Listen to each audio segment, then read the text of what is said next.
Well, with the sobering news of the unemployment rate hitting a new high in the Eurozone and also very high in the EU, one can understand why a lot of people are upset and frustrated at the limited progress that has been made. And as you correctly mentioned, you know, there are some things now that are cyclical normally in unemployment that are becoming structural, and you can see that in youth unemployment and the long-term unemployed. And those are very concerning areas of the unemployment as a whole, because they are much, much more difficult to resolve. I was looking at some statistics from the UK as well, and, you know, the trend is clear, Jonas, isn't it? Yes, the UK, for example, may have created 500,000 new jobs, but many are part-time, many are temporary, and most are at lower wages. Now, economists would say that is necessary, perhaps, to get economic growth moving. That is what happens when you have a structurally led recession. Would you buy that?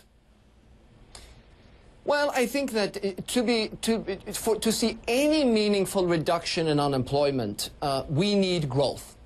So this whole discussion around balancing austerity with stimulus and strategic investments in infrastructure is very much needed, because unemployment will not come down in any material way unless we see growth.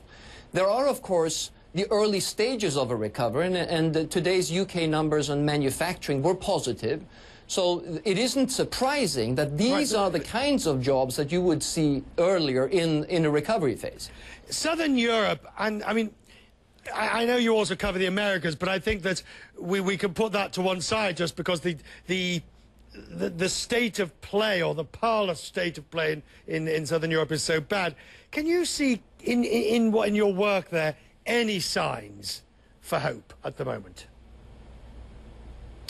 Well, if you look at Southern Europe, you can actually see some positive signs, as positive as it can be, with an elevated unemployment rate in Portugal that did not rise.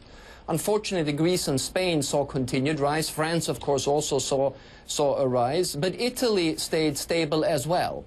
So there are some countries where at least we can hope for some stabilization. But Greece and Spain are, of course, very, very hard hit overall, but also significantly hit on the youth unemployment side. I think it would be also important to remember that these are countries that started to implement structural labor market reforms after the recession hit. Good point.